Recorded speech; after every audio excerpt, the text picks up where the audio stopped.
देखिए, ये बहुत ही दुर्भाग्यपूर्ण घटना है जो आज मुंबई के पास मुब्रा में घटी, जिसमें एक ट्रेन से तकरीबन 13 लोग गिर गए और उसमें से 5 लोगों की जानें चली गई। जगह नहीं होने की वजह से बाहर खड़े थे, लटक रहे थे, गिर गए, जानें चली गई। जिनकी जानें चली गई है उनके घर वालों के साथ हमारी सहानुभूति है। हम उनके साथ कांधे से कांधा मिलाकर खड़े, हम कंडोलेंसेस देते हैं और अल्लाह से, ईश्वर से प्रार्थना करते हैं कि उनके घर वाले को सब्र मिले। जो लोग हॉस्पिटल में एडमिट है, जिनका इलाज चल रहा है, उनके लिए प्रार्थना है कि वो जल्दी से स्वस्थ हो जाए और अपने अपने घरों को लौट जाए।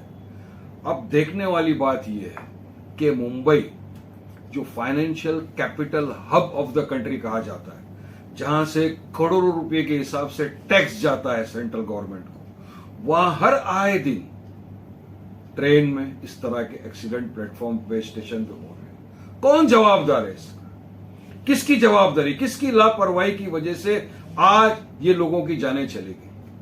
जब तक लापरवाही जिसने किया उसके खिलाफ अकाउंटेबिलिटी फिक्स नहीं होगा, कड़क कार्रवाई नहीं होगी, तो हर आए दिन हम देख रहे हैं ये हो रहा है। और हम बात करते हैं $1 ट्रिलियन इकोनॉमी की, हम बात कर रहे हैं बुलेट ट्रेन की, जबकि एक आम नागरिक, एक गरीब शहरी जो सुबह में निकलता है अपने घर से अपने काम पे जाने के लिए ट्रेन में, क्योंकि वो एसी का नहीं बुक कर सकता, नहीं अफोर्ड कर सकता, तो वो सेकंड क्लास, थर्ड क्लास में जाता है, जहां उसको बैठने की जगह नहीं मिलती, वो लटक के जाना पड़ता है उसको।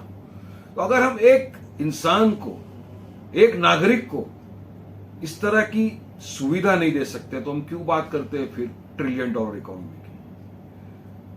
जिन लोगों की जानें चले गई है, जिनकी लापरवाही की वजह से इनकी जानें चले गई, हम चाहते हैं कि सरकार ऐसे लोगों पर सख्त कार्रवाई करे, उनको सलाखों के पीछे डाले, तब इंसाफ होगा। जो लोगों की जानें गई है, हमारी सरकार से मांग है कि जिन लोगों की जानें गई है उनके घर वालों को कम से कम 25 लाख रुपए का मुआवजा दिया जाए। जो लोग अस्पताल में अपना इलाज करा रहे हैं, उनका पूरा इलाज का खर्चा रेलवे उठाए, ये हमारी मांग है।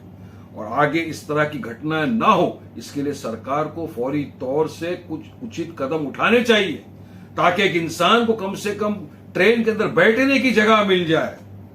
ट्रेन की कैपेसिटी बढ़ाइए, ट्रेन का जो ये टाइम्स के ऊपर कभी नहीं आती है, सारी चीजों को बढ़ाना चाहिए सरकार को, क्योंकि लाखों लोग ट्रेवल करता है मुंबई के अंदर ट्रेन में, और इस तरह की दुर्घटना होना ये साफ साफ दिखाता है कि सरकार की लापरवाही है पूरी तरह से, रेलवेज की लापरवाही है पूरी तरह से ये वाली, जिसकी वजह से आए दिन मुंबई को इस तरह की चीजों का सामना करना पड़ता है। तुम्हारी मांग यही है कि जिसकी भी लापरवाही की वजह से ये 5 लोगों की जानें चले गई, उनके खिलाफ सख्त कानूनी कार्रवाई की जाए।